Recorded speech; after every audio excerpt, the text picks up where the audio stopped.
From Kashmir to Kanyakumari, India is a spellbinding mosaic of culture, tradition, languages, and an extraordinary mingling civilization. Keeping its age-old culture maintained, today the country is taking huge strides on the path of development.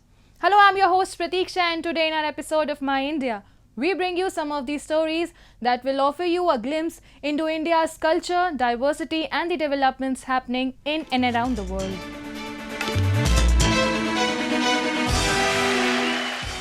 Let's begin the show. Onam, a festival of floral artistry and delectable cuisines, was celebrated with great enthusiasm across India. The festival drew people from all across the globe to engage themselves in the 10-day harvest festival, which also comprised a number of mind-refreshing events like boat races, folk dance performances, rangoli making, and other cultural programs. So let's explore one more event this week that is yet another true manifestation of India's cultural heritage. Kerala, popularly known as God's own country, is located in India's southern part.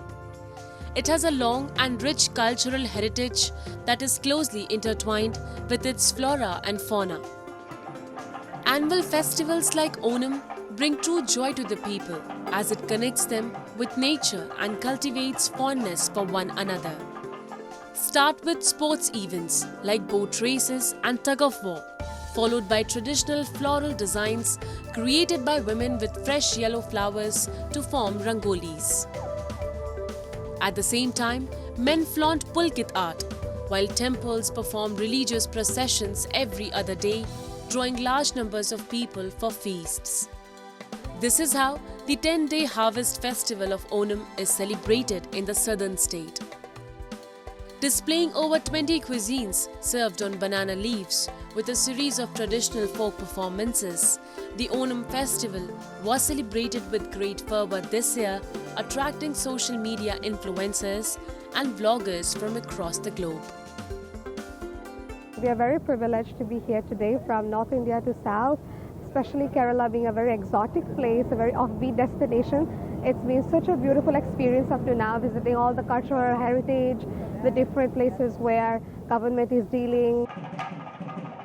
The Festival of Cuisines, Onam Sadhya, prepared with 13 dishes served on banana leaves, was widely observed and celebrated worldwide, especially by the Malayalis. On the occasion, people were found standing in long queues with their eyes fixed on the doors of the temples and their hearts full of hope to seek blessings for a prosperous life. Meanwhile, the premises of temples were filled with the scent of incense and the sound of chanting mantras. On the other side, enthusiast groups were busy entertaining crowds with their traditional exotic clothing and captivating dance forms such as Kathakali, Tiruvatira, Pulikali, Kumattikali, Tumba, Talal and Onamkali. Today being a very auspicious day, so we wanted to celebrate our Onam, our first Onam actually after being married. So in the Coimbatore temple. So we wanted to start our first Onam being very happy. We have come to this temple for Onam. We have been coming to this temple for ever since I knew. Yeah. So it is always so crowded here, like every year for Onam, it is always like this. And we do this prayers and all for the welfare and the happiness and prosperity of the family and for the well-being of whomever we care about. Believers say the festival celebrates the homecoming of the mythological king Mahabali from Patal Lok, who, despite being a demon, was generous to people, and his reign was considered a golden era for the people of Kerala. Onam is very special to our heart because we Malayalis grown by celebrating Onam each and every year. So it's very, very special to us. Whoever in which part of the world, everyone was so curious to celebrate Onam, and everyone want to celebrate Onam with our family.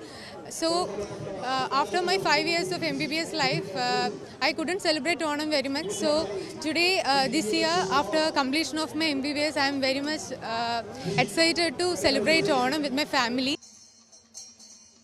Festivals like these serve a greater significance for people of today's generations, as they not only refresh their minds but also help them gain consciousness towards their everyday activities.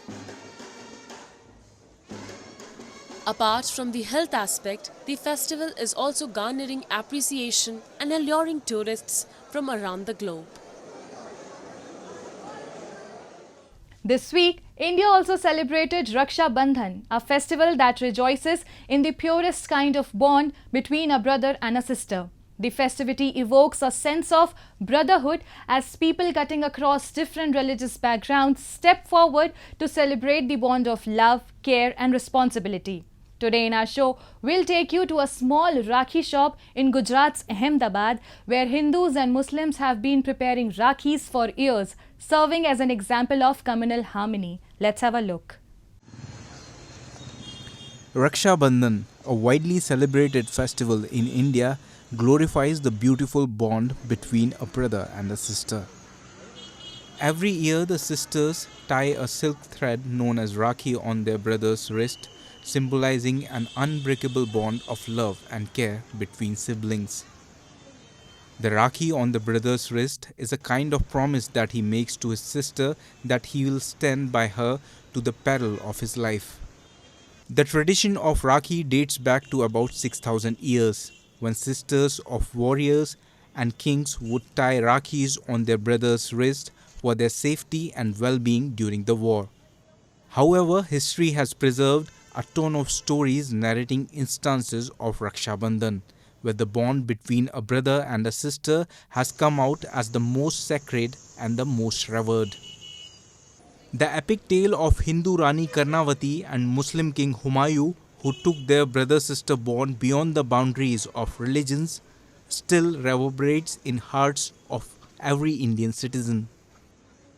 Today, the Hindu festival of Raksha Bandhan has garnered so much popularity and respect in other religions that all the communities celebrate this festival with an indomitable sense of communal harmony.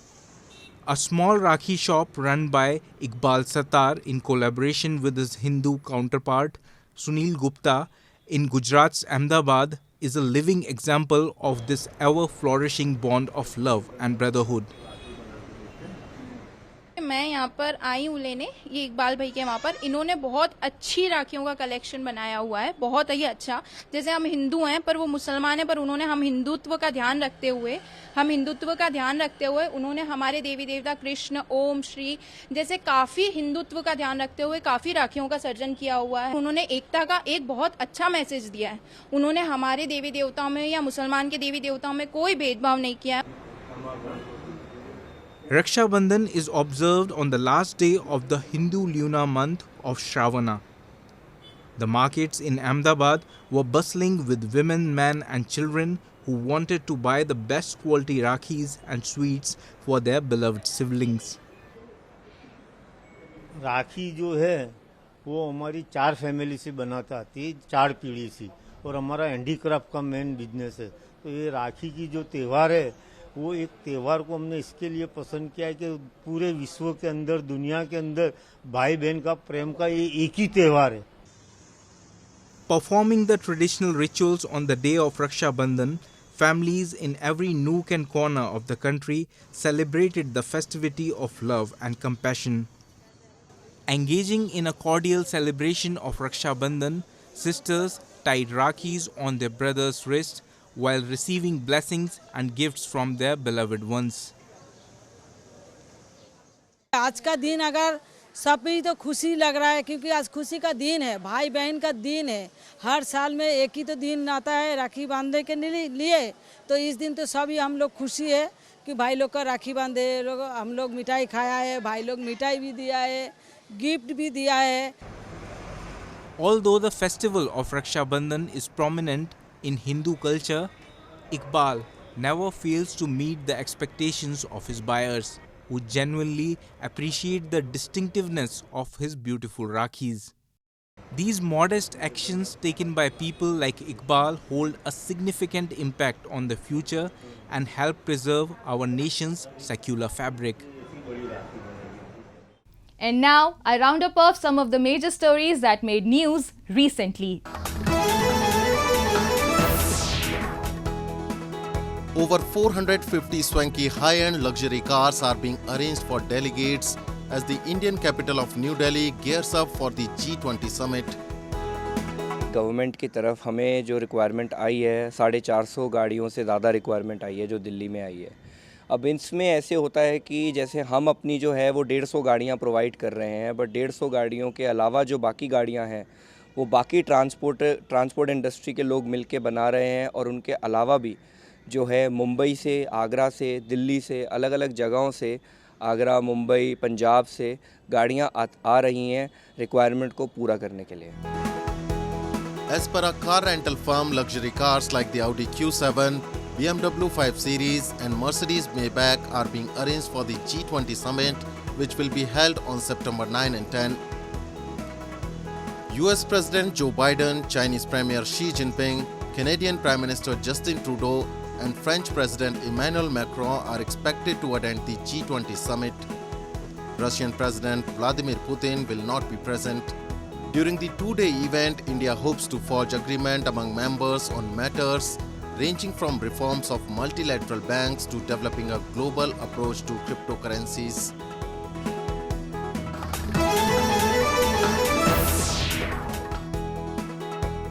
Exiled Tibetan spiritual leader, the Dalai Lama, flew down to India's northern Kangra district after his 2-month visit to India's Himalayan desert of Ladakh. Of course, it is very important for us to see him. Even though we stay here in Dharamsala, we all are very happy whenever we hear the news Dalai Lama is approaching, or whenever he is going outside, because we want to have him has his blessing. The spiritual leader left Indian hill town Dharamshala in July, where exiled Tibetans live in large numbers as refugees. The followers arranged a vibrant and colorful welcome with dances and posters for the monk at the airport on his return. The Dalai Lama was awarded the Nobel Peace Prize in 1989. After a rebellion against Chinese rule in 1959, the spiritual leader exiled himself to India and has since been living mostly in Himachal Pradesh's Dharamshala. The maroon-robed monks' supporters operate a government in exile in India and promote Tibet's autonomy by peaceful means.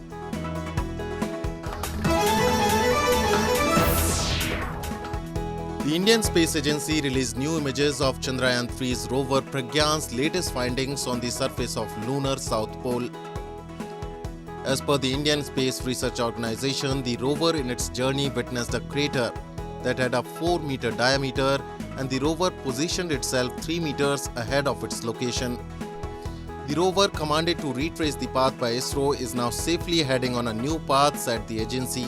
The mission has been endowed with several in situ experimentations, of which the thermal readings of the lunar surface have been sent across to ISRO.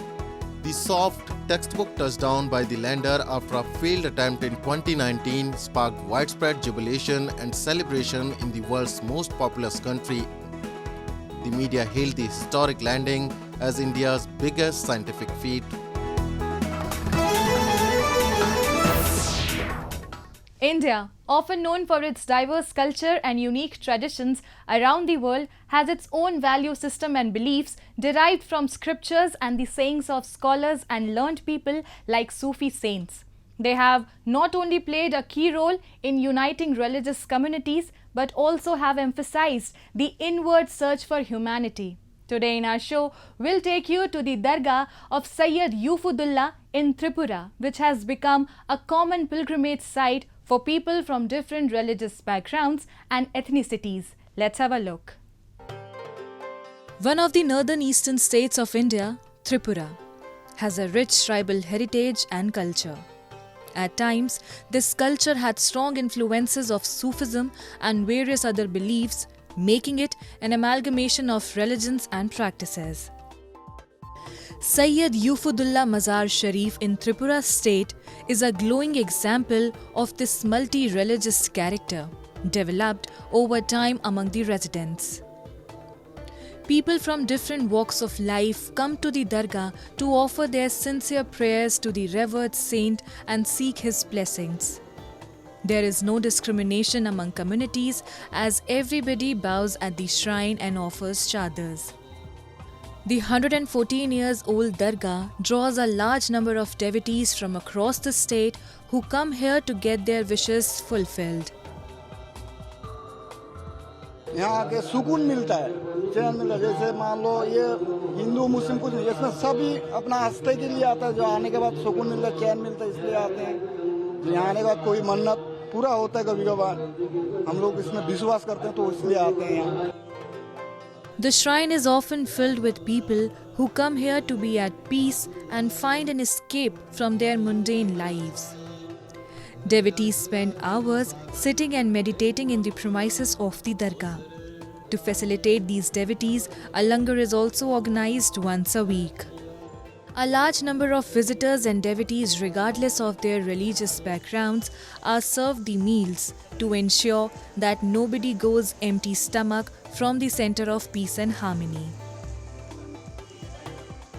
इस मज़ार में मैं बचपन से आ रहा हूँ और यहाँ पे मैं कुछ मिलने के लिए नहीं आता हूँ। मुझे यहाँ पे आने से एक दिल में सुकून मिलता है, एक दिल की जो मान लीजिए कि मुझे कभी भी मतलब कुछ भी बेचैनी होता है, परेशान होता हूँ, तो मैं यहाँ पे आता हूँ, तब उससे एक शांति मिलती है। उस शांति को महसूस करने के लिए मैं यहाँ पर आता हूँ। ये करीबन 114 साल पुराना है और यहाँ पर सभी धर्मों के लोग आते हैं यहाँ पर इसलिए क्योंकि यहाँ पे सब कुछ ना कुछ मन्नत मांगते हैं और मन्नत जो भी मांगता है वो ये करता है कि कोशिश करता है कि उसका मन्नत पूरा हो। जब भी उसका मन्नत पूरा होता है वो आता है और उसका आने का सिलसिला हमेशा चलता ही रहता है। Sufi shrines and dargahs have always been common destinations of pilgrimage for all religions. The key lessons of Sufism, such as unity and togetherness among the various communities, are followed even today and will be followed religiously in the times to come. And now, we bring you some of the stories from recent developments and happenings from around the world in our section of World in Focus.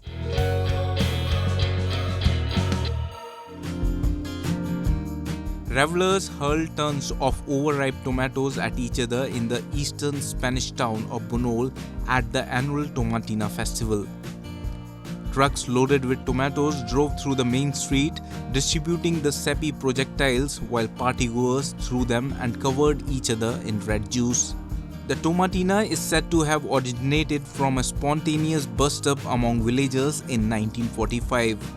It was banned for a while during the 1950s at the height of General Francisco Franco's dictatorship, but survived to gain popularity across Spain in the 1980s and today draws large crowds of visitors from abroad as well as Spaniards.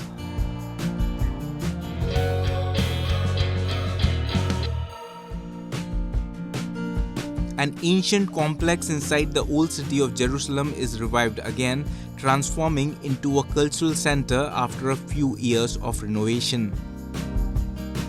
ففعليا هو بيروي زي ما قلنا القصه الفلسطينيه من عين مرأة، وليش ركزنا نعمل الدار القنصل لارتباط المكان وارتباط المنطقه بهاي المرأة. هي قصه مرأة عاشت بهاي المنطقه، فحبينا اول شيء نضوي الضوء على المكان هذا اللي هو مكان تاريخي بيعني لنا كثير كاولاد القدس، ونجيب عليه اولاد القدس نفسهم لانه احنا ما بنعرف هاي المواقع، فهو احياء للمكان اللي بخصنا، وبنفس الوقت كمان لارتباط هاي المرأة بالمكان. Dar al-Consul, which has ancient stone walls that have been a witness to different cultures in the old city throughout history, currently hosts performances, art galleries, bazaars and cultural events. The renovated historical place contains 2 floors. The first is residential for local Christian families, while the ground floor is a museum, bookshop, restaurant, space for startups and a cultural center, creating opportunities for locals, particularly the Christian community in the old city. Dar al-Consul means the house of the consul and is spread across 2,400 square meters, bounded by Khan al-Zit, a market in the old city. In 1856, it was serving as the Prussian consulate and it is currently owned by the Custody of Holy Land. According to the custodian of the Holy Land, it emphasizes the importance of preserving in the homes and real estates of local Christians as well as their presence in the old city.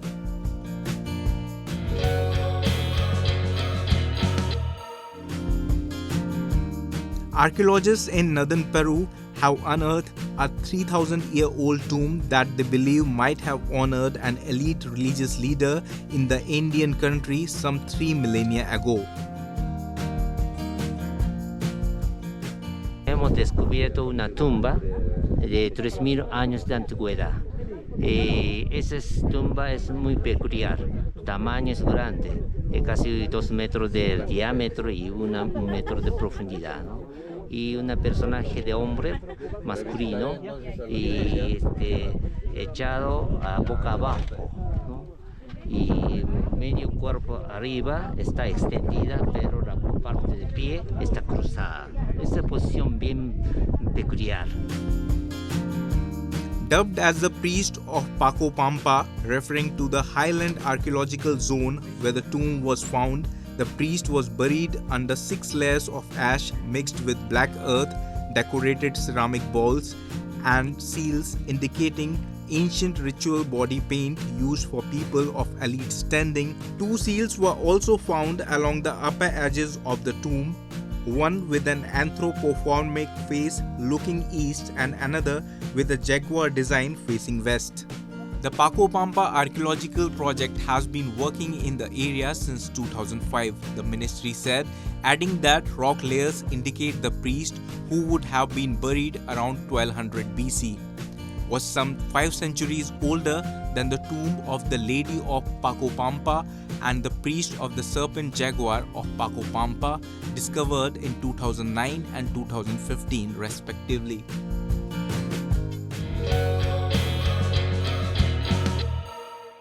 The fascinating land of Odisha is known for its various cultures and traditions that are celebrated with much fanfare all around the year. Ranging from Puri's Rath Yatra to Bhubaneswar temple festivals, this state never fails to amaze its visitors with its wondrous fiestas. Recently, it witnessed the 46th edition of the Barsha festival, where the collection of various cultures occurred under one roof. Let's take a look. Bhubaneswar, the temple city of India, is home to over 500 temples. The city has a rich cultural heritage and is believed to have temples dating back to the 6th and 11th centuries. The 46th edition of the Barsha Monsoon Malhar Festival, organized by Chinta O Chetana organization in the capital city of Bhubaneswar, mesmerized the eager visitors who had come a long way to witness the grand fiesta of the season. The 3-day cultural event comprised dance, music, and other entertainment delights to engage the spectators in the month of monsoon. 6 ऋतु में वर्षा एक ऋतु है जो कि महसूस होता है।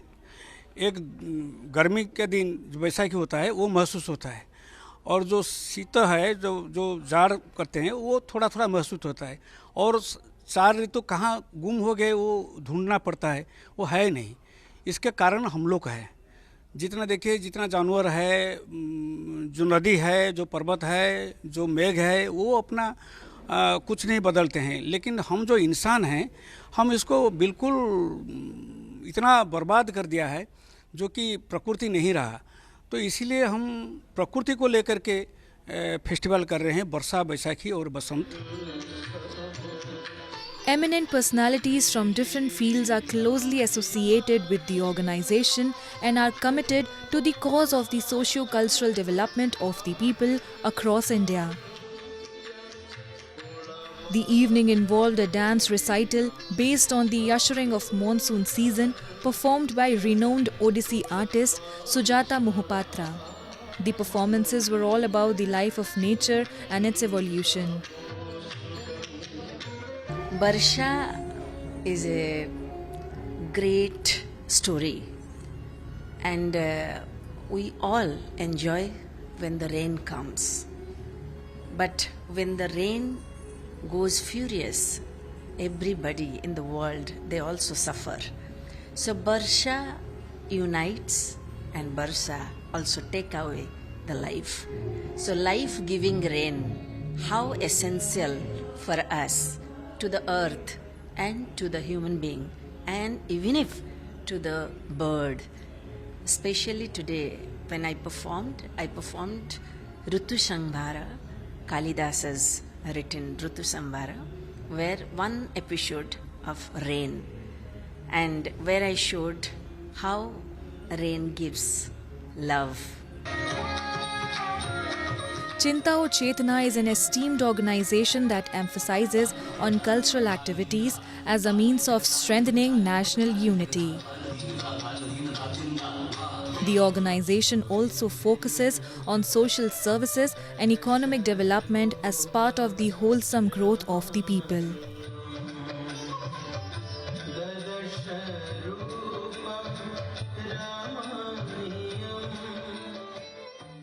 That's all we have for you this week. Your comments and suggestions are important to us. Do give us your feedback on myindia@anin.com. I'm your host Pratiksha, and it's a goodbye from the entire production team.